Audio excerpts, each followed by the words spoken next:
ఎన్నికల ప్రచారంలో భాగంగా Gannavaram Telugu Desam party incharge NDA కూటమి అభ్యర్థి యార్లగడ్డ వెంకట్రావు దూసుకెళ్తున్నారు. ఇక ప్రచారంలో భాగంగా విజయవాడ రూరల్ మండలం ప్రసాదంపాడులో పర్యటించారు. ఇంటింటికి వెళ్లి ఓటర్లను అభ్యర్థించారు. ప్రచారంలో టీడీపీ కార్యకర్తలతో పాటు జనసేన, బీజేపీ కార్యకర్తలు పెద్ద సంఖ్యలో పాల్గొన్నారు. గడప గడపకు వెళ్లి సైకిల్ గుర్తుపై ఓటు వేసి తనని గ్లాస్ గుర్తుపై ఓటు వేసి మచిలీపట్నం పార్లమెంటు అభ్యర్థి వల్లభనేని బాలశౌరిని గెలిపించాలని అభ్యర్థిస్తున్నారు. తెలుగుదేశం పార్టీకి ప్రజాస్పందన చాలా బాగుందన్నారు యార్లగడ్డ. వైసీపీ పాలనలో రాష్ట్ర భవిష్యత్తును ప్రశ్నార్థకంగా మారిందన్నారు. ఇచ్చిన హామీలో చాలా వాటిని విస్మరించి ఓట్లు అడిగేందుకు వైసీపీ నేతలు వస్తున్నారని ఎద్దేవా చేశారు. ప్రసాదంపాడులో ఓవర్ బజార్లో ప్రతి గడపకి వెళ్ళి ఈసారి నాకు అవకాశం ఇవ్వమని, చంద్రబాబు నాయుడు గారికి అవకాశం ఇవ్వమని, అలాగే ఎంపీగా బాలశౌరి గారికి అవకాశం ఇవ్వమని ఇంటింటికి తిరుగుతున్నా. ప్రజాస్పందన చాలా బ్రహ్మాండంగా ఉందని నేను భావిస్తున్నాను. మీరు కూడా భావిస్తారని నేను అనుకుంటున్నాను.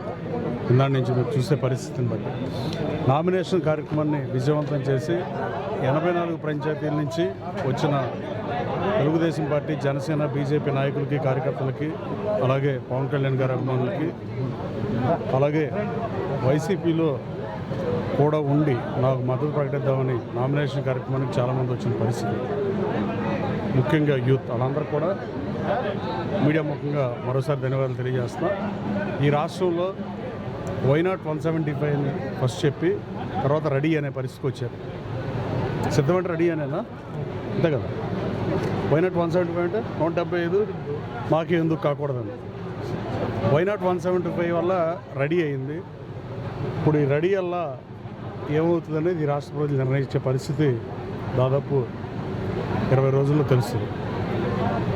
ఈ రాష్ట్రం చంద్రబాబు నాయుడు గారు, పవన్ కళ్యాణ్ గారు, బీజేపీ సంకీర్ణ ప్రభుత్వం అధికారంలోకి వస్తే తప్ప ఇక ఏమాత్రం ముందుకెళ్లే పరిస్థితి లేదని రాష్ట్ర ప్రజలందరూ భావిస్తున్నారు. ముఖ్యంగా ఈ వర్గం ఆ వర్గం అని లేకుండా, ఈ కులం ఆ కులం లేకుండా సమాజంలోని అన్ని వర్గాల ప్రజలు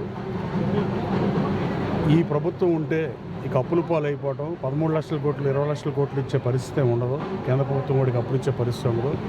అన్ని స్థాయిల్ని ఈ ప్రభుత్వం దాటేసింది, అన్ని తప్పులు చేసేసింది. భాష, బూతులు, ఇది జనం విసిగిపోయారు. అలాగే అభివృద్ధి సాంతం అడకెక్కిచ్చారు. కేవలం సంక్షేమంతో గట్టెక్కుదాం అనుకుంటున్నారు. అదన్నా కరెక్ట్గా చెప్పకుండా మేము రెడీ అని మేము వైనాట్ 175